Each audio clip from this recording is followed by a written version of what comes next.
Hey guys, thanks for coming back. This weekend I saw Godzilla, starring Aaron Tyler Johnson, Elizabeth Olsen, and of course the main man, Mr. Bryan Cranston. This is With the K Review. I'm Victor, and a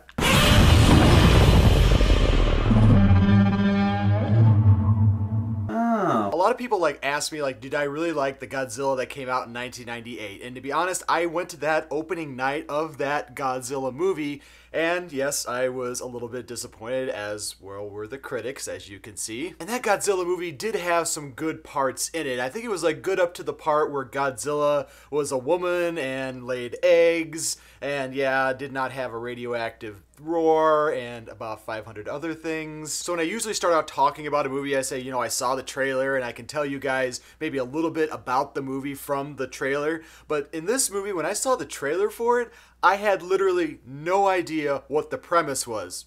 Well, I kind of did. We have Godzilla and destruction and something that looked like Rodan. If you know who Rodan is, I don't feel that old. With this version of Godzilla, Gareth Edwards did do a really interesting job of bringing about what Godzilla actually is. And there are a lot of things in this movie that I really did like, and there were things in this movie that I felt really did hold it back from becoming one of those perfect movies of the year. And the one thing that really helped and hindered this movie was the human element. And it's really hard to have a movie like Godzilla, like that 1998 version again, where you have the human element and you really don't know whether to concentrate on the human element or to concentrate on the gigantic lizard that is, killing everything that it sees. And in that 1998 version, we had a lot of, sarcasm, and you had a lot of the major actors at that time. You had Jean Reno in that movie, and you also had that guy that's married to the horse. I can't remember exactly what his name is. And in that movie, you had a lot more comedy, and you didn't really have a lot of drama until the end where you actually felt sorry for Godzilla. But in this newer version, the human element does help and hinder the process. And I really liked, Aaron Tyler Johnson as an actor. I mean, I liked him in the first two Kick-Ass movies that he did. And Bryan Cranston, again, is a wonderful actor. Breaking Bad is one of my favorite series. It's really still hard to see him as the dad from Malcolm in the Middle. But in this movie, he does a really good job. And you see him throughout all the trailers. And in the movie, he's literally in it for 20 minutes. But that 20 minutes that he's actually in the movie, I cried. Not outwardly, a little bit. He does have a really emotional scene with his wife, and it really tugs at the heartstrings. Literally, it's for in the first 10 minutes of the movie. But then after the 10 minutes there in that movie, we have this really big 15-year time jump, and Bryan Cranston is the scientist in the movie, and he's trying to figure out what the government is trying to cover up and trying to prove that there is something that's causing these natural disasters and destroying everything. And I really liked his character, and Aaron Tyler Johnson, who plays his son in the movie, he does a really good job interacting with Bryan Cranston, and it's really good. You could have had the father and son thing in this movie and carried it throughout the entire thing, and it would have been incredible. I would have been standing here screaming at the camera Godzilla, yeah!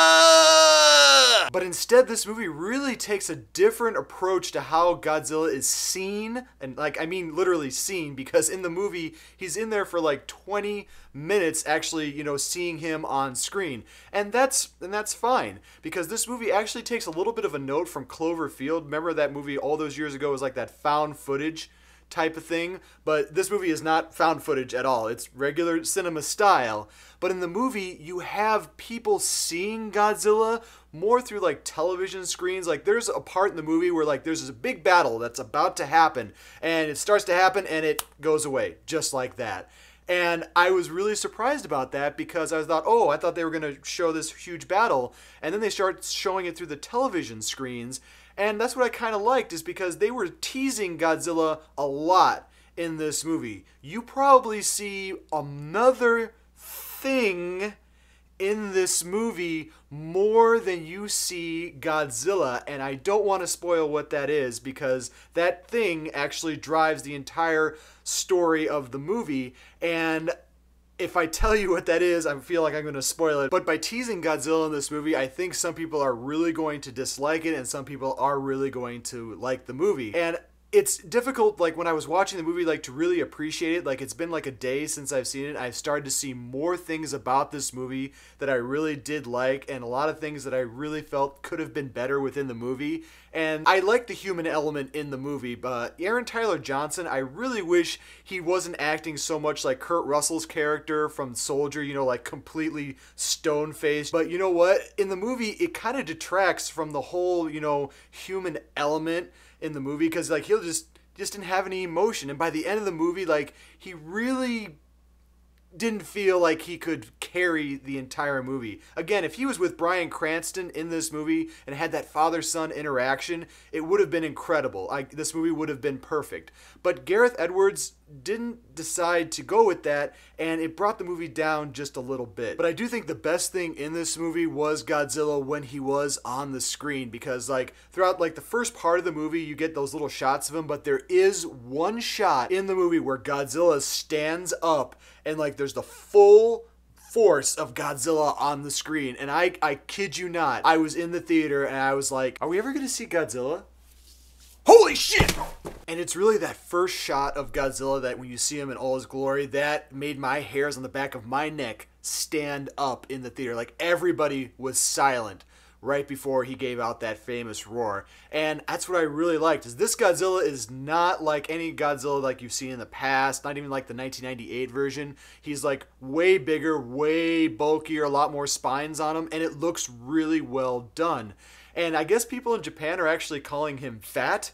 Just everybody in Japan, just because you're big boned and or damn it. But in general, I did like the movie. I like the way it was shot. I do like the way they teased Godzilla. The end fight in the movie was the one thing in this movie that I really, really did enjoy, because Godzilla does two things in the movie. One physically, and one thing at the very end that shows what Godzilla actually is that was not shown in the 1998 version. Now, I don't want to give either of those away, but I guarantee when you see it in the theater, you will clap.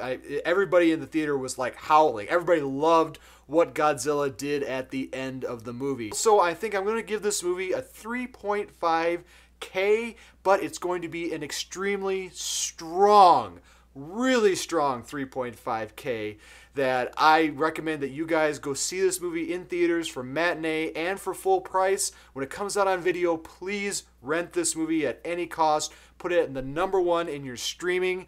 And as always, thanks guys for watching my show. I do appreciate all the viewers and subscribers that I do have. Make sure to give me a little with a K whack right here if you want to subscribe to my channel. And below you're going to find, you know, links to my other videos, my other past reviews. But before I end this video, I really want to give a big shout out to the gym CrossFit Kilo. You know, the shirt that I wear, I actually do go to this place. And these guys are actually responsible for helping me lose weight and gain confidence in order to start this YouTube channel. I know if you guys remember my first video, I was a little hefty at that point, and I've lost a lot of weight thanks to these people. I just want to give all of them a shout out, and they all provided me really cool pictures of them that are going to appear up here. So, and also thanks to Kaylin for writing me this list, because God knows I can't memorize more than 20 things. Anyway, so the first team is Team Kilo, starting with Sonia Rodriguez, Kate Robner, Kaylin Geisman, Armin McCor. That's hard to pronounce. I'll get to that one in a second. Charlie Donahue, Ben Schmidt. The second team, and we were the only gym to have 2 teams go to the regionals for CrossFit, is the gym, and that's Abby Wessel, Shannon Laughlin, Jessica Wass, Jeremy McGinhey, Luke Schaefer, Austin Needlekoff. And we also had an individual go by the name of Kyle Flickerman. And there's some alternates. We had 4 alternates as well. Were Jordan Wirchis, Grant Grabanowski, and Mitch Smith and Megan Shipper. And that one guy that I couldn't pronounce earlier, he's actually the leader of the CrossFit Kilo gym here, and his name is Armand McCormick. That is an excellent picture of Armin. But anyway, guys, if you don't like what you're watching, you can always turn it off. But thanks for coming back and watching me.